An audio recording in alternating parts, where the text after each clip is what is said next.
Hai. Selamat datang kembali di channel Min Donghua. Di video kali ini kita akan melanjutkan cerita Donghua Battle Truck Devon. Gak lama-lama lagi, kita langsung aja ke ceritanya. Cekidot. Pada saat ini King Huron tersenyum santai dan berkata, "Setahu saya tentang saudara Xiaoyan, jelas bukan gesekan sekecil apapun yang akan memicu tindakannya. Saya khawatir Tetua Agung harus menyelidiki alasan di balik ini." Kata-kata King Huron mencekik Tetua Agung keluarga Zhen. Ia tak pernah menyangka King Huron akan berulang kali membela Xiaoyan dalam masalah ini dan mempermalukannya. Dia pikir ini sudah memperjelas niat keluarga Zhen untuk menenangkan dan memenangkan hati Xiaoyan. Mengingat kebijaksanaan Kaisar Iblis King Huron, dia pasti mengerti bahwa dia hanya berusaha menyelamatkan muka keluarga Zhen dan tidak benar-benar menyiratkan kesalahan Xiaoyan dalam insiden Zhenjian. Meskipun King Huron dan Xiaoyan adalah saudara dekat, mereka kemungkinan besar akan mempertimbangkan hubungan klan Iblis Darah dengan klan Zhen dan tidak menyelidiki masalah ini. Itulah sebabnya mereka menggunakan pernyataan samar untuk menekan Xiaoyan. Tapi mereka tak menyangka King Huron akan berdebat atas nama Xiaoyan hanya demi muka. Melihat Tetua Agung klan Zhen yang sedikit malu, King Huron mundur dan berkata sambil tersenyum, "Sebenarnya Tetua Agung tidak bisa disalahkan untuk ini. Lagi pula orang-orang yang pergi bersama Zhen semuanya adalah pengawalnya. Dan mereka sangat ingin melindungi tuan mereka. Karena itu mengungkap masalah ini agak sulit. Namun saya ingin bertanya kepada Tetua Agung." Ekspresi Tetua Agung klan Zhen sedikit muram. "Kaisar Iblis, tolong beritahu saya. Apakah Zhenjian kembali dengan selamat ke klan? Jika Zhenjian kembali, itu berarti luka yang disebabkan Xian tidak cukup untuk menempatkannya dalam bahaya sebesar di gua pembantaian." Melihat Tetua Agung klan Zhen mengangguk, King Huron melanjutkan, "Juga, saya ingin bertanya, apakah luka Zhenjian telah sembuh sejak kembali ke klan? Apakah ada luka tersembunyi yang tidak dapat disembuhkan di tubuhnya? Itu bukan sesuatu yang perlu dikhawatirkan Kaisar Iblis." Meskipun Tetua Agung keluarga Zhen tidak mengerti apa yang ditanyakan King Huron sejenak, dia tetap menggelengkan kepalanya dan menjawab dengan jujur, "Itu hanya luka, sudah lama sembuh." "Itu sangat bagus." Senyum di bibir King Huron semakin lebar dan ia tampak lega karenanya. Tetapi nadanya tiba-tiba berubah sangat lembut, seolah-olah ia memegang mutiara kebijaksanaan di tangannya. Yang tidak dipahami Kaisar ini adalah karena Zhenjian telah kembali ke keluarga Zhen dengan selamat dan luka-lukanya telah pulih. Kekuatannya seharusnya masih utuh. Lalu bagaimana mungkin saudara saya yang harus disalahkan? Begitu King Huron mengatakan ini, semua orang langsung mengerti. Dan mereka semua memuji kebijaksanaan Kaisar Iblis dalam hati mereka. Bahkan King Mu'er dan Xiaoqi tertawa terbahak-bahak. Dan hanya Zhenny dan Xiaoyu yang tidak bisa tertawa. Diam-diam mengaguminya dalam hati mereka. "Saya tidak menyangka Kaisar Iblis begitu fasih." Jelas kata-kata King Huron logis dan apa adanya tanpa bermaksud menyerang keluarga Zhen. Tapi tertua keluarga Zhen itu sangat tertekan. Setelah terdiam beberapa saat, ia menggertakkan gigi dan berkata, "Meskipun lukanya tidak serius, hati pedang Zhenjian telah rusak, dan ini lebih serius daripada luka lainnya. Keluarga Zhen telah kehilangan seorang jenius yang berbakat dan menjanjikan, sebuah kehilangan yang sangat besar. Oleh karena itu, saya memberanikan diri untuk bertanya kepada Kaisar Iblis, apakah Xiaoyan memikul tanggung jawab yang tak terelakkan? Hanya saja keluarga Zhen kesulitan menerima ini." Senyum King Huron memudar dan ia mengangkat bahu. Melihat Tetua Agung keluarga Zhen, kemudian dia berkata dengan tegas, "Pertama, Zhenjian tidak menderita luka fisik. Apa artinya ini? Itu berarti Xiaoyan tidak membunuhnya. Dengan kata lain, dia menunjukkan belas kasihan. Di gua berdarah pembantaian tanpa akhir. Xiaoyan mampu melakukan ini yang menunjukkan bahwa dia sangat memperhatikan persahabatan keluarga Zhen. Adapun ilmu pedang Zhenjian yang hancur setelah kekalahannya, itu hanya menunjukkan bahwa pikirannya tidak stabil. Jenius tak tertanding mana yang tidak selamat dari pembantaian berdarah yang tak terhitung jumlahnya. Jika satu kekalahan menyebabkan keputusasaan seperti itu, bagaimana dengan 2-3 dan seterusnya? Kata-kata King Huran semakin tajam. Izinkan saya bertanya, jika seseorang tidak tahan kehilangan, betapapun bakatnya mereka, seberapa jauh mereka bisa berkembang di masa depan? Bisakah orang seperti itu benar-benar disebut jenius yang tak tertandingi? Jika demikian, bagaimana mungkin keluarga Zhen bisa dikatakan menderita kerugian? Setiap kata bagaikan guntur yang membuat tetua agung keluarga Zhen terdiam dan membuat semua orang bersorak kegirangan dalam hati. Meskipun ia setuju dengan kata-kata King Huran, ia merasa malu dengan kegagalan rencananya. Urat-urat di dahi tetua agung keluarga Zhen berdenyut. Matanya memerah saat ia berdebat dengan King Huran. Kaisar Iblis salah. Zhenjian masih muda dan terlalu arogan, jadi dia tidak bisa menerima pukulan seperti itu. Sebenarnya, dengan latihan bertahap, pertumbuhannya di masa depan menjanjikan, tetapi sekarang Xiaoyan telah menghancurkannya sepenuhnya. Meskipun argumen tetua agung itu tidak masuk akal, tujuannya hanyalah untuk membuat Xiaoyan merasa lebih dekat dengan keluarga Zhen. Jika Kaisar Iblis dan tetua agung terus bertengkar tentang situasi Zhenjian, itu tidak hanya akan merusak hubungan antara klan Iblis Darah dan keluarga Zhen, tetapi juga Xiaoyan. Jadi, Zhenny tidak tahan lagi berdiam diri dan menonton. Jadi Zhenny berkata, mungkinkah ucapan selamat dari tetua agung kepada Xiaoyan hanya berkepura-puraan, melainkan tuduhan bersalah yang nyata? Ini, tetua agung keluarga Zhen terkejut dengan pertanyaan Zhenny. Lalu ia tak kuasa menahan senyum getir. Nona, Anda salah paham. Saya sudah menjelaskan sebelumnya bahwa saya datang ke sini untuk memberi selamat kepada Xiaoyan. Namun jasa harus dibalas dengan penghargaan, dan kesalahan harus dibalas dengan kesalahan. Jika tetap harus membedakan antara jasa dan kesalahan. Mendengar itu, Zhenny menasihati. Tetua Agung, kami semua tahu bahwa Anda telah mencurahkan banyak upaya untuk perkembangan Zhenjian. Pasti sulit bagi Anda untuk merasa senang dalam masalah ini.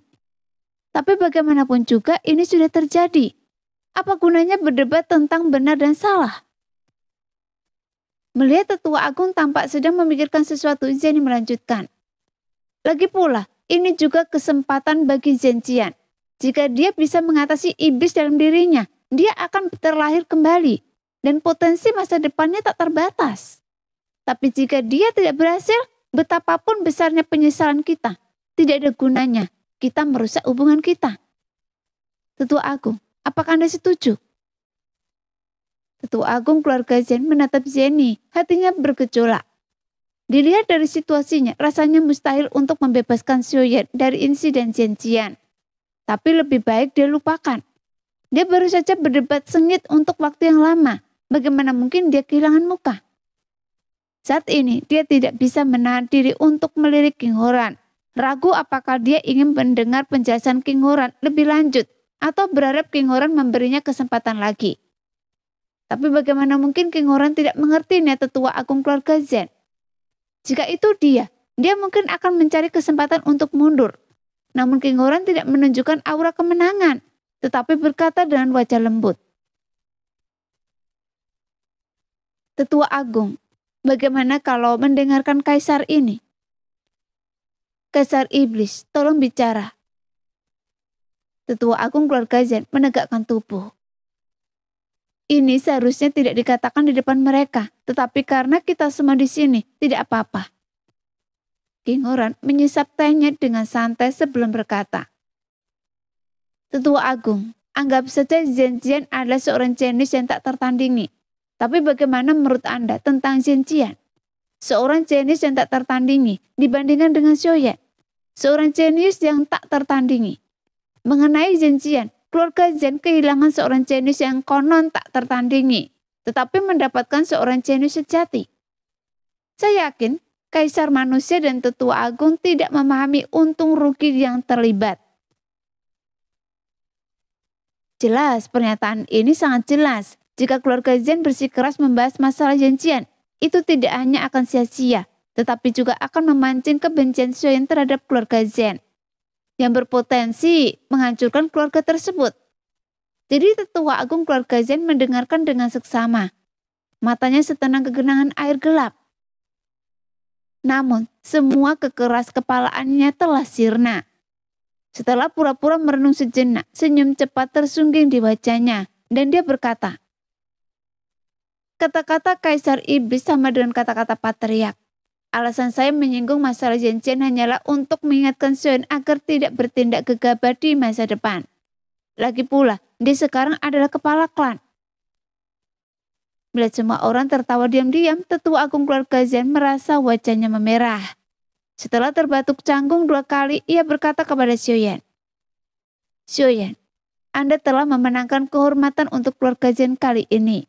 Atas nama keluarga Zhen, saya membawakan Anda hadiah yang murah hati sebagai penyemangat dan penghargaan.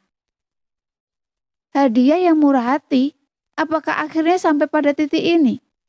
Meskipun Xiaoyan tampaknya memiliki semua yang dibutuhkannya, keluarga Zhen adalah keluarga terbesar umat manusia.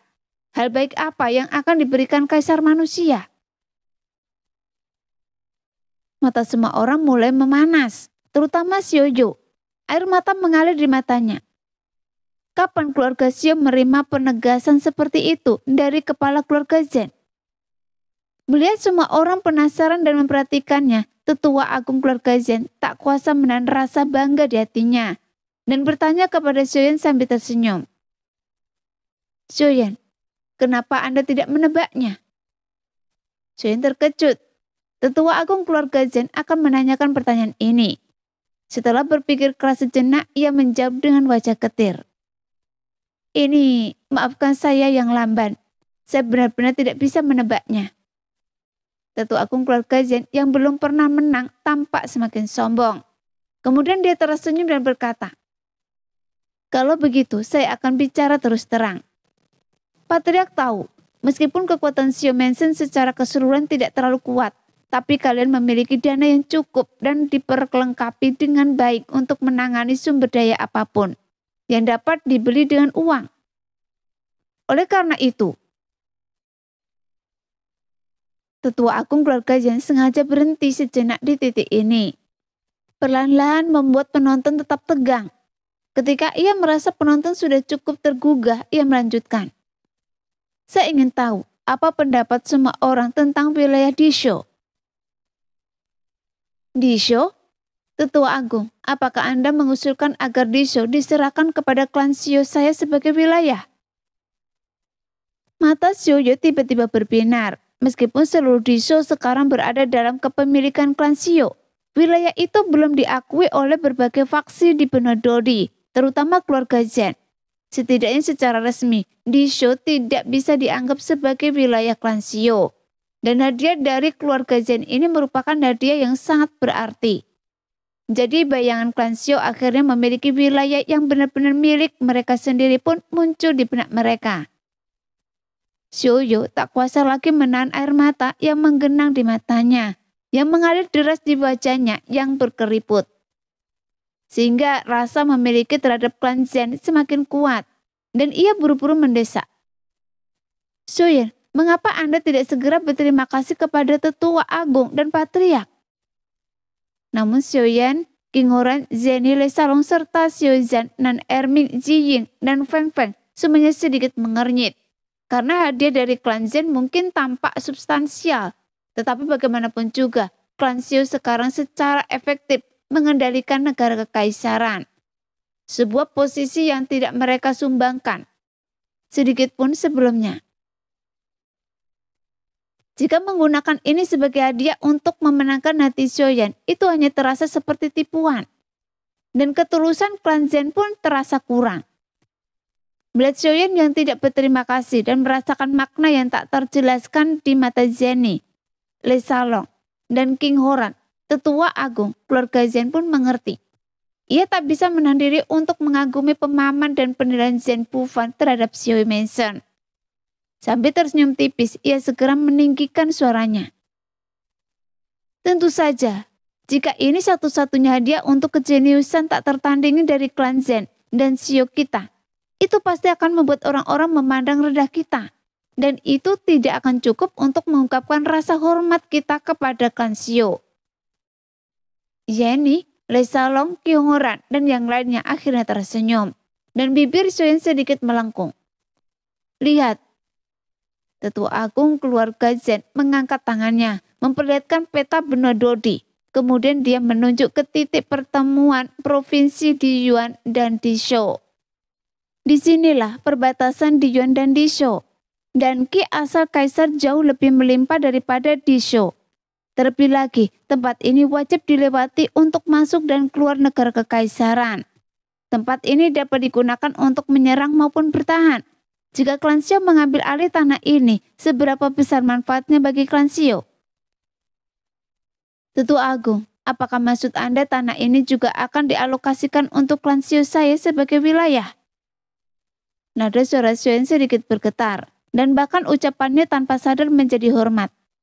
Bagaimanapun, jika negara kekaisaran adalah hadiah besar, maka hadiah tanah negara Jiyuan bahkan lebih penting. Dengan tanah ini, klan Xiao tidak hanya dapat melatih lebih banyak elit di Xiao Mansion, tetapi juga mengendalikan jalur menuju negara kekaisaran, menghilangkan semua kekhawatiran. Jadi tidak heran Xiaoyan begitu gembira. Xiaoyan, Anda adalah kebanggaan keluarga Zen. Tentu saja keluarga Zen tidak akan memperlakukan Anda dengan tidak adil. Mulai hari ini, tanah di Shou dan negara di Yuan resmi menjadi milik klan Xiao. Saya harap Anda tidak mengecewakan keluarga Zen. Setelah menyemangati Xiaoyan, tetua agung keluarga Zen tampak lega. Seperti yang diprediksi Zen Pufan, tidak ada yang lebih menarik bagi Xiaoyan selain wilayah kekuasaan. Tampaknya terlepas dari bagaimana keluarga Zen memperlakukan klan Xiao di masa lalu, mulai sekarang Xiaoyan akan dengan tulus mengakui klan Xiao sebagai klan cabang dari keluarga Zen.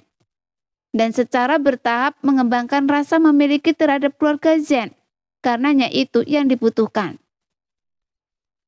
Atas nama klan Xiao, saya Xiaoyan berterima kasih kepada Patriark dan Tetua Agung. Dan saya berjanji bahwa selama klan Xiao mampu melakukan apa yang mereka bisa, jika keluarga Zen membutuhkan kami akan melakukan yang terbaik.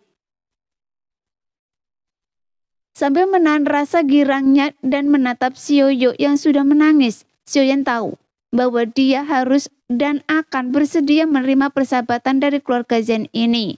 Maka ia pun berjanji kepada mereka. Namun setelah sedikit tenang, ia kembali terkejut. Besarnya hadiah ini jauh melebihi ekspektasinya.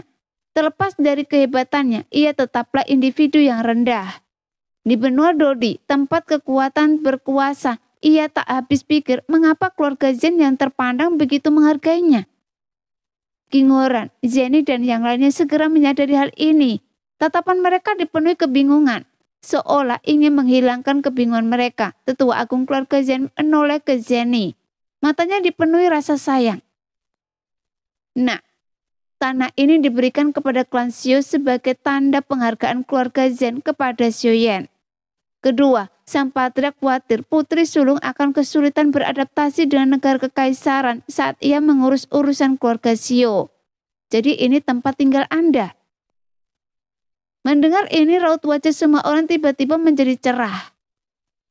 Setiap pasang mata tertuju pada Jenny dan Xiaoyan. Bibir mereka melengkung membentuk senyum nakal. Karena semua orang mengerti dengan jelas.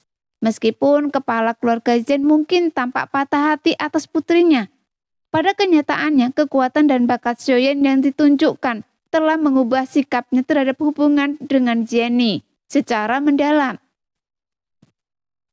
Tidaklah berlebihan jika dikatakan bahwa ini adalah mahar kepala keluarga Zen untuk masa depan Jenny. Tapi semuanya bergantung pada bagaimana Xiaoyan akan tumbuh dan berprestasi.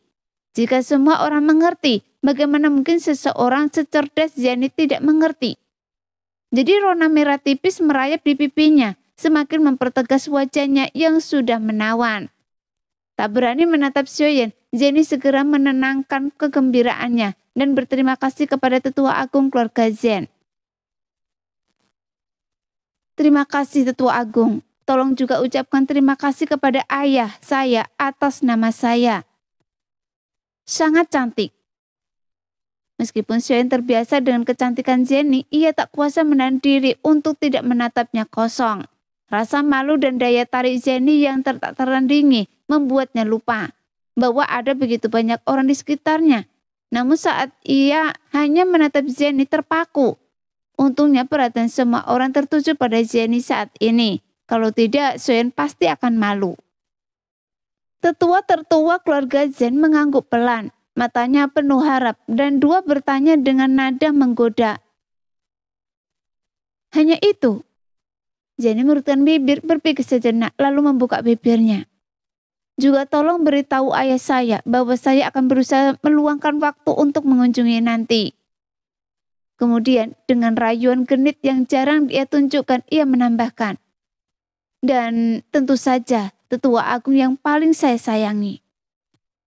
Oke. Wajah tetua tertua keluarga Zhen langsung berseri-seri dan dengan senyum. Sejak kejadian itu, gadis ini telah meninggalkan keluarga Zhen dan mengikuti Zhen Bufan. Ia tidak pernah kembali kecuali untuk upacara keluarga. Sang patriark sangat merindukannya. Ia membayangkan betapa bahagianya dia jika bisa memberitahu sang patriark apa yang dikatakan gadis itu. Jadi tetua agung keluarga Zhen menatap Jenny dengan puas. Lalu melirik Xiaoyan yang tampak agak melamun. Ia mendesah. Saya ingin tahu keberuntungan macam apa yang diraih Xiaoyan di kehidupan sebelumnya. Dia menyela tatapan Xiaoyan pada Jenny dengan batuk ringan, lalu berdiri dan berpamitan kepada yang lain. Baiklah. Saatnya saya kembali melapor kepada patriark. Xiaoyo yang selalu menjunjung tinggi para petinggi keluarga Zhen buru-buru mencoba menghentikannya. Mengapa Anda pergi begitu cepat? Tetua agung jarang datang. Bagaimana mungkin kami tidak menunjukkan keramahan? Melihat ekspresi tulus Xiaoyo, secerca kepuasan melintas di mata tetua agung keluarga Zhen. Xiaoyo, patriark dulu menyalahkan Anda karena meninggalkan klan. Tetapi sekarang klan Xiu telah menghasilkan murid yang luar biasa seperti Xiaoyan. Dan Anda telah mencapai tingkat bintang 5. Patriark sangat senang dan tidak lagi menyalahkan Anda. Dia bahkan sangat memuji Anda. Melihat ekspresi tersanjung Xiaoyo, tetua agung keluarga Zhen tersenyum puas dan berkata, saya tidak akan tinggal lama kali ini. Urusan klan sedang sibuk dan saya harus segera kembali untuk mengurusnya. Mungkin lain kali saya pasti akan merepotkan kalian semua. Setelah mengatakan itu, Xiaoyo hanya bisa membungkuk dan mengucapkan selamat tinggal. Kalau begitu, dengan hormat kami mengucapkan selamat tinggal kepada tetua agung. Setelah mengantar tetua agung keluarga Zhen pergi dan kembali ke aula, semua orang masih larut dalam kegembiraan. Xiaoyan menatap Jenny dan berkata dengan penuh syukur. Klan Xiu akhirnya memiliki wilayah sendiri. Jenny yang jarang melihat Xiaoyan sebahagia itu mengercap lembut, senyum mengembang di bibirnya. Lalu mengangguk pelan. Ya, hadiah ini sangat tepat waktu. Xiaoyo yang berdiri di sampingnya mengangkat alisnya dan berseru. Kalau begitu jangan buang waktu, ayo cepat bergerak. Saya sudah memimpikan hari ini. Iya, saya setuju untuk pindah sesegera mungkin. Lesalo mengangguk dan berkata, seiring meluasnya pengaruh klan Xiu, semakin banyak faksi kecil yang pasti akan bergabung dengan kita. Namun setelah mempertimbangkan dan seksama sejenak, dia melanjutkan. Namun relokasi skala besar seperti ini membutuhkan pertimbangan yang matang. Seseorang perlu mengurus dan menata kembali tanah di Zhou dan di Yuan. Pasukan yang cukup harus tetap berada di Xiumensan. Dan sebagai tambahan, pengawal harus dikirim di sepanjang jalan agar anggota klan dapat berimigrasi. Semua ini membutuhkan rencana dan prosedur implementasi yang komprehensif.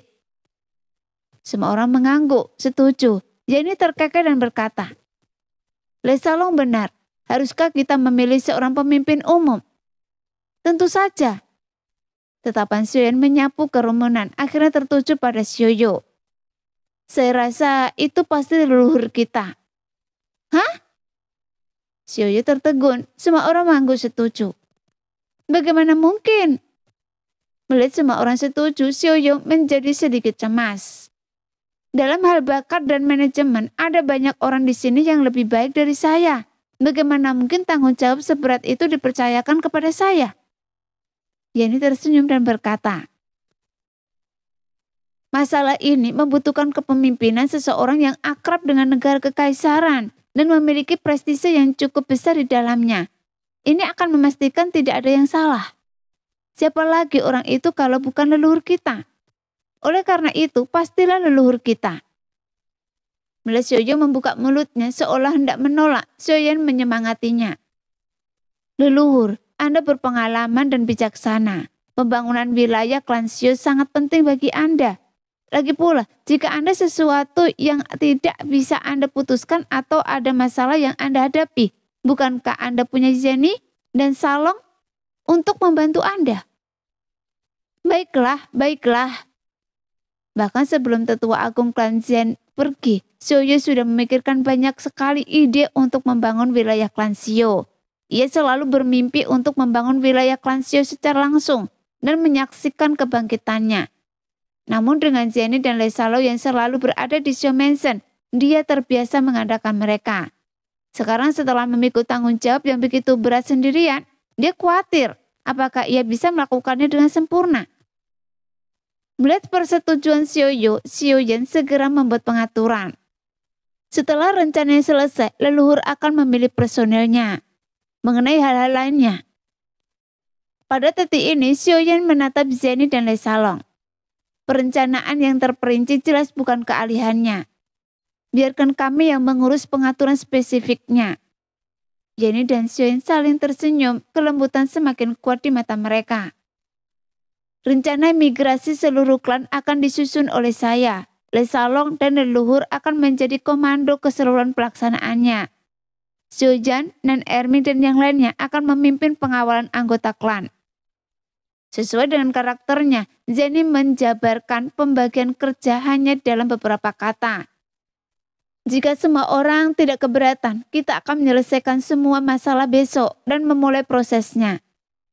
Jenny memberikan ringkasan terakhirnya sebelum beralih ke Sioyan. Jadi, apa rencana Anda selanjutnya? Longyi dan saya maju terlalu cepat dan doki kami jelas tidak stabil. Jadi kami perlu mundur sebentar untuk memperkuat diri. Setelah Sioyan dan yang lainnya kembali ke Sio Mansion, kita akan berlatih teknik pertarungan tim. Berlatih teknik pertarungan tim? Apakah Anda berencana untuk membawa mereka keluar untuk latihan? Jenny sedikit terkejut. Iya, Shen mengangguk. Cara terbaik untuk mengumpulkan pengalaman adalah melalui latihan. Hanya setelah fondasi yang kokoh terbentuk, promosi di masa mendatang dapat dilakukan tanpa konsekuensi apapun. Lagi pula, jumlah orang yang telah memenuhi persyaratan untuk berlatih keterampilan pertarungan tim sudah cukup. Jadi tidak ada alasan untuk membiarkan keterampilan bertarung tim sekuat itu terbengkelai, kan? Apa yang dikatakan Tuan Muda Sio sangat saya suka. Sioyan tertawa terbahak-bahak. Alisnya berseri-seri karena gembira dan bersemangat untuk mencobanya. Saya sudah lama tergila-gila dengan keterampilan bertarung tim ini. Lagi pula saya sangat bosan tinggal di rumah setiap hari sehingga saya menantikan Tuan Muda Sio mengajak kita bersenang-senang. Lalu siapa yang akan berlatih keterampilan bertarung tim? Tanya Jenny. Saya, Longyi, Sioyan, Nan Erming, Ziying, Feng Feng, dan Mu'er. Semua yang memenuhi persyaratan akan berlatih. Kata Sioyan sambil menatap Lesalong dengan sedikit rasa bersalah. Pembohong kecil, akhirnya Anda berhasil menyingkirkan saya. Begitu mendengar bahwa dia terlibat, King Mu'er melompat kegirangan. Gaun merahnya menari-nari di aula Sio Mansion seperti bola api. Jangan lihat saya, Tuan Muda Sio. Suasana hati saya sedang sangat baik sekarang. Lagi pula, semua yang saya lakukan berkontribusi pada kebangkitan Sio Mansion. Lesalong tersenyum tenang dan bertanya, Tapi saya penasaran kemana kalian akan berlatih kali ini. Tentu saja runtuhan kuno yang lokasinya sudah dikonfirmasi. Sioyan mengeluarkan 3 fragmen peta dari cincin penyimpanannya. Peta yang sudah tersusun rapi itu menunjukkan sebuah gua di puncak di bagian paling utara benua Dodi. Itu pilihan yang bagus. Lesalong mengangguk. Jangan lupa untuk mencari tahu pergerakan istana obat dan aliansi bayangan sebelum kalian pergi. Kita punya mata-mata di istana. Sioyan terkekeh, tatapannya semakin dingin. Sedangkan untuk aliansi bayangan, jika mereka berani mengirim pembunuh, saya akan membiarkan mereka menguji kekuatan kemampuan bertarung tim kita. Saya rasa ada kejutan lain, tapi kegembiraannya lebih besar daripada keterkejutannya. Semua orang tertawa dan mengobrol sebentar sebelum bubar. Setelah itu semua orang menyibukkan diri. Meskipun migrasi dan retroksi keluarga merupakan pekerjaan besar, semuanya berjalan lancar di bawah perencanaan yang cermat dari Xiaoyu, Zeni, dan Lesalong, dan yang lainnya. Hanya Xiaoyan dan Longyi yang tidak menyadari dunia luar dan fokus memperkuat doki mereka. Beberapa bulan telah berlalu sejak Xiaoyan dan yang lainnya kembali dari provinsi kekaisaran. Kecuali Xiaoyu yang terlalu sibuk untuk hadir. Semua orang berkumpul di aula utama Xiao Mansion untuk melapor perkembangan wilayah klan Xiao kepada Xiaoyan. Dan Xiaoyan mengangguk puas merasa sangat lega. Bagus sekali. Dengan leluhur kita yang mengawasinya dan wilayah provinsi di Yuan yang mendukung provinsi kekaisaran, kita sekarang dapat fokus melatih kemampuan bertarung tim kami. Rasanya sungguh luar biasa, bisa mengejar hasrat kami tanpa rasa khawatir. Di ruang latihan Xiao Mansion, 7 orang membentuk lingkaran. Pandangan mereka tertuju pada sebuah buku keterampilan bertarung yang melayang di udara. Buku itu, dengan kilo kuning tuanya, berisi keterampilan bertarung tim yang dianugerahkan oleh Kaisar Iblis. Dengan centikan lengan bajunya, angin bertiup kencang. Dan halaman-halaman buku itu berdesir terbuka. Paragraf-paragraf teks yang samar perlahan-lahan mulai terlihat, terukir dalam ingatan mereka. Setelah jeda yang lama, sebuah desahan panjang memecahkan keheningan. Ini benar-benar teknik bertarung yang belum pernah ada sebelumnya. Sekali melihatnya saja sudah benar-benar membuka mata. Dan Erming tak kuasa menahan nafas kagum. Terlalu sulit untuk dipahami. Suzan menggarukkan bagian belakang kepalanya dan mengangguk. Jiying dan King Muer juga mengungkapkan kebingungan mereka tentang teknik bertarung ini. Teknik bertarung ini melanggar aturan, jadi wajar saja jika kalian merasa sulit untuk memahaminya pada awalnya. Suyan dengan pengalamannya dalam mempraktikkan teknik bertarung yang sangat canggih, tak diragukan lagi, adalah orang yang paling tepat untuk membahas hal ini. Jadi dia mengalihkan pandangannya dan berkata, sebenarnya, jika kita uraikan teknik bertarung ini menjadi beberapa langkah, akan lebih mudah dipahami. Teknik bertarung ini adalah sebuah formasi. Melalui gerakan kaki yang terkoordinasi dan koordinasi kekuatan jiwa kita, kita bertuju dapat saling meminjam semangat juang dan menjadi satu. Sekarang setelah Anda menjelaskannya pada saya, sekarang saya mengerti. Xiaoyan menepuk pahanya dan melompat. Mari kita latihan gerakan kaki dulu, baru koordinasi kekuatan jiwa kita. Dan kita akan segera bisa menguasainya. Xiaoyan tersenyum dan mengangguk. Ya, memang begitu. Setelah beberapa saat, suara langkah kaki yang kacau terdengar di ruang pelatihan dan debu perlahan memenuhi udara. Entah berapa lama waktu berlalu sebelum energi tak kasat mata dari langit dan bumi membentuk pola mistis yang halus saat ketujuh langkah itu mendarat. Tiba-tiba, semua orang merasakan hubungan yang tak terjelaskan di antara mereka. Kita telah menguasai teknik kaki. Sekarang mari kita latih koordinasi kekuatan jiwa kita. Semua orang berseri-seri kegembiraan. Mata mereka tertuju pada Xiaoyan. Dengan Xiaoyan seorang kekuatan jiwa tingkat niat menengah, mengoordinasikan kekuatan jiwa jauh lebih mudah daripada mengkoordinasikan teknik kaki. Tanpa banyak waktu, mereka telah membuat beberapa kemajuan dalam keterampilan bertarung tim mereka. Berdiri dalam formasi, merasakan berbagai emosi yang terpancar dari keenam hati lainnya. Xiaoyan merasakan sedikit kegembiraan. Ayo kita uji kekuatannya. Pikiran Xiaoyan menggerakkan keenam hati lainnya, dan masing-masing dari mereka yang tertarik oleh energi misterius itu dengan cepat mengalir ke tubuh Xiaoyan. Xiaoyan merasakan tubuhnya yang terekspos sepenuhnya seperti tepian sungai yang jebol. Dokinya mengalir deras, dengan cepat mengisi setiap meridian. Rasa penuh yang luar biasa membuatnya mustahil untuk menahan kenikmatan di dalam dirinya lebih lama lagi.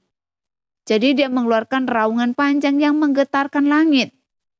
Di tengah raungan itu, Doki Xiaoyan melonjak, mencapai tahap tengah 6 bintang dalam sekejap. Namun ini baru permulaan. Di bawah tatapan takjub dan penuh harap dari kerumunan, fluktuasi Doki Xiaoyan terus mereda hingga tahap akhir 6 bintang. Kita masih jauh dari puncak 6 bintang. Mungkin karena latihan keterampilan Doki kita belum sepenuhnya matang, sehingga transmisi Doki belum mencapai potensi penuhnya. Dia merendam lolongannya, menepis rasa sakit yang berdenyut dari meridiannya yang melebar dengan cepat, dan dengan santai mengayunkan penguasa beratnya. Dengan suara berderak bergema, ruang di depan Xiaoyan langsung hancur berkeping-keping. Bayangan penguasa ungu merah itu bergerak maju bagai kilat, menghantam perisai ruang latihan dengan ledakan yang menggelegar. Riak-riak berdesir menembus perisai kokoh itu. Semua orang menatap pemandangan itu tertegun dan butuh beberapa saat bagi mereka untuk pulih. Meskipun fluktuasi Doki Tuan Muda, Xiao belum mencapai puncak kekuatan bintang 6. Serangan ini sudah mencapai kekuatan tempur puncak bintang 6. Gumam Xiaoyan. Dan ini hanya serangan biasa dari Tuan Muda Xiao. Xiaoyan yang masih asik dengan serangan sebelumnya mengabaikan kata-kata Xiaoyan. Jika teknik Do ini dikembangkan dengan sempurna, mungkin kekuatan tempur saya bisa mendekati bintang 7 atau bahkan mencapai tahap awal bintang 7. Kalau begitu, ayo cepat dan kembangkan teknik Do ini hingga sempurna. Nan Ermi sedikit bersemangat. Itu tidak mendesak. Xiaoyan tersenyum. Untuk mengembangkan teknik Do ini hingga sempurna, kita masih perlu memahami kekuatan dan kelemahannya terlebih dahulu.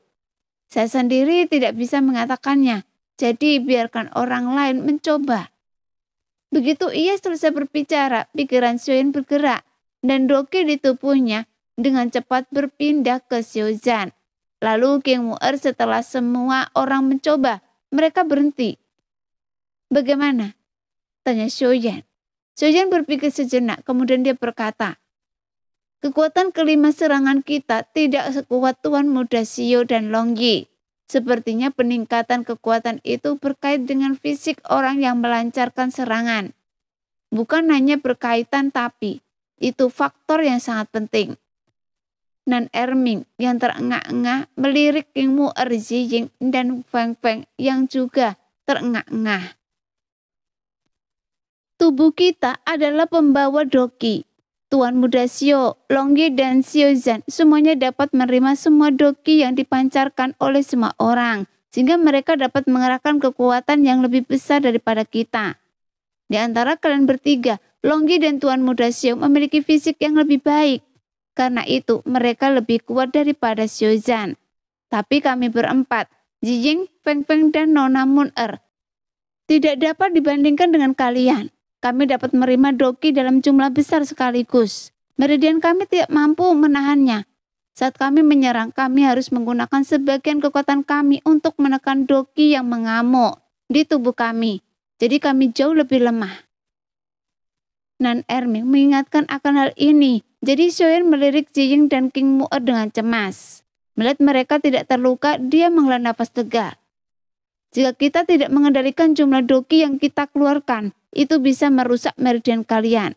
Oleh karena itu, dalam latihan selanjutnya, kita harus dengan cermat menilai jumlah Doki yang dapat ditahan setiap orang. Waktu berlalu dengan cepat, dan Xiaoyan beserta 7 orang lainnya akhirnya menguasai keterampilan bertarung tim mereka.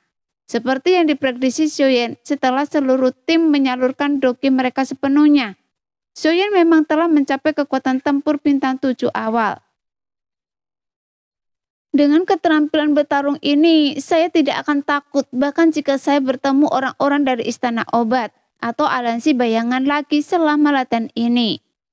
Xiaoyan bersemangat tinggi, matanya berbinar-binar. Namun, meskipun keterampilan bertarung ini kuat, ia memiliki keterbatasan tertentu. Nan Erming mengingatkannya. Pertama, kita tidak boleh terlalu jauh satu sama lain.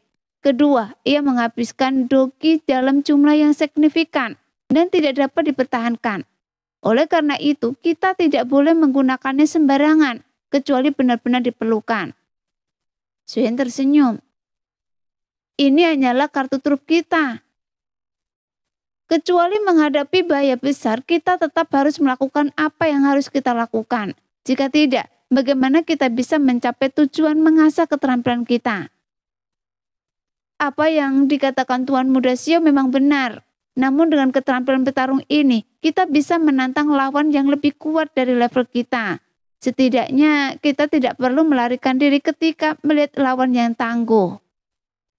Nah, demikianlah video hari ini. Terima kasih sudah selalu menonton video Min Earth sampai selesai. Sampai jumpa lagi di video selanjutnya. Bye-bye.